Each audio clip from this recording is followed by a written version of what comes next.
My name is Anna. I am 35 years old.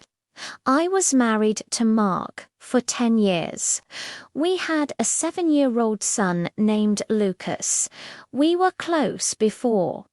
We were happy, but then something changed. For the past few months, Mark was different. He came home late every day. He ate dinner quietly. He watched TV. Then he went to bed. On weekends, he said he had meetings. Sometimes he said he played golf. Other times, he locked himself in his home office. He always said, "I'm busy. I'm very busy."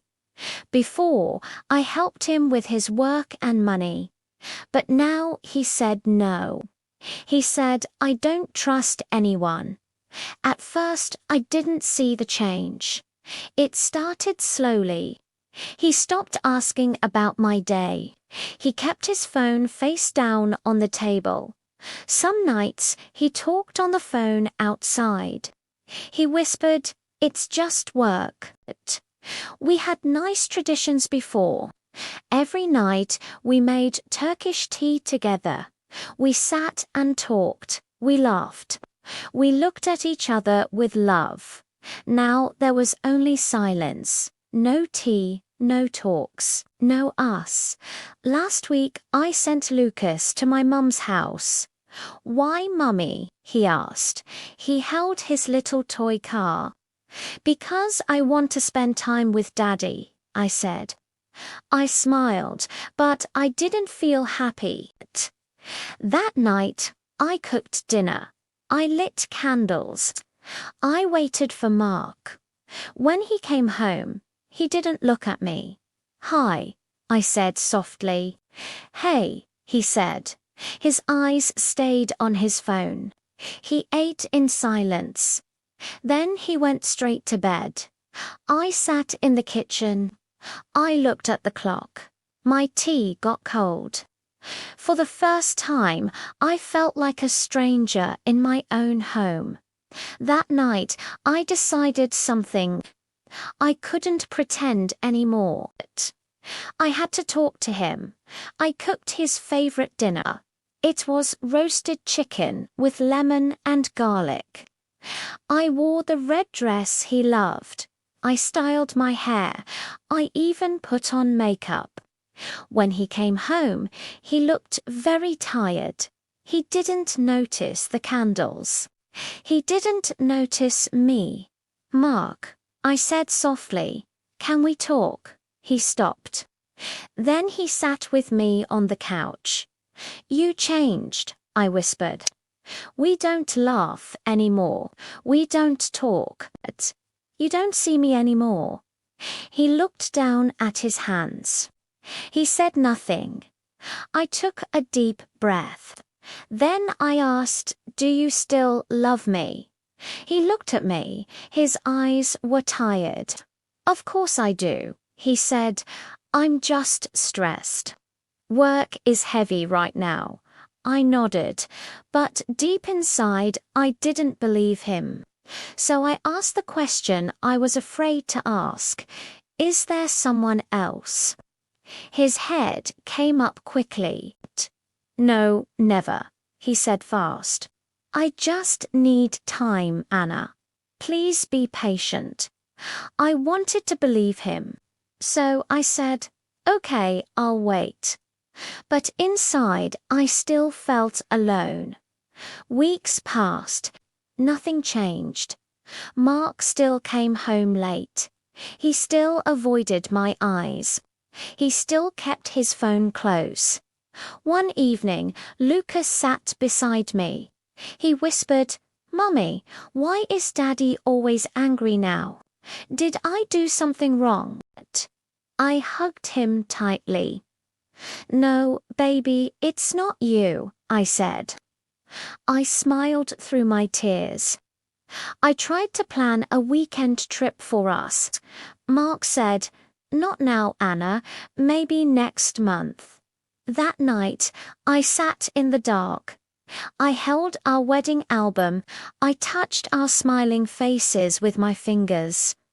I wondered, where did we lose each other? A week later, I sent Lucas to my mom's house again. I thought maybe we could reconnect. But when Mark came home, he went straight to his office. He didn't say a word. I walked past the door. My hand stopped near the door handle, but I couldn't knock.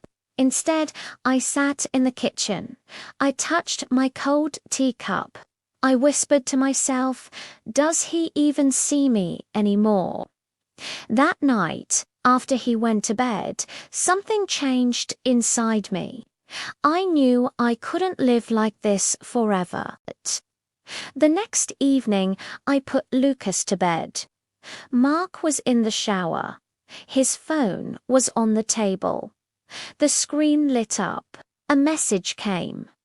My heart stopped. It was from a woman. The message said, I miss you. Did you think about me today? I froze.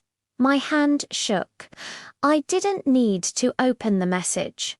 The words were enough. Mark came out of the bathroom.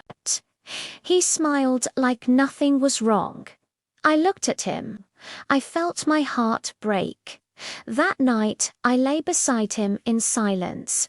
He slept peacefully. I cried quietly. I drowned in a heartbreak that only I knew. The next night, Lucas fell asleep. I waited in the living room. When Mark came out of his office, I said, Mark, sit down. We need to talk. He looked annoyed. Anna, I'm tired. Can we... No, I stopped him. Now, I placed his phone on the table. I saw the message. His face went pale. It's not what you think, he said. His voice shook. Not what I think. My voice shook too. She says she misses you. She asks if you thought about her today. He rubbed his forehead. It was just talking. I was stressed. I needed someone. I cut him off. Tears burned my eyes. Not your wife. Not the woman who stood by you for 10 years. He sighed. He looked down. I didn't mean for it to go this far. I'm sorry, Anna. I stared at him. My chest felt tight. You looked me in the eyes. You told me to wait. I trusted you. Do you know what that did to me? He whispered, I never stopped loving you. I shook my head slowly. No, Mark, love isn't this. Love isn't secrets. Love isn't making me feel invisible. Silence filled the room. Two people who once shared everything were now strangers. Finally, I whispered, I can't live like this anymore. That night, I packed a small bag for Lucas and me. I left a letter on the table. It said, I still love you, Mark. I still hope for us. But I can't be the only one trying. You asked me to wait. I waited. Now I need to find myself again. I kissed Lucas's forehead. I picked up the bag. I walked to the door. My hand shook, but my heart was steady. I didn't look back. Some wounds can't be fixed by waiting. Some promises can't heal what's already broken. I learned something that night. Sometimes love isn't enough. Sometimes the bravest thing you can do is choose yourself. I chose peace over pain. I chose myself over a love that made me feel invisible.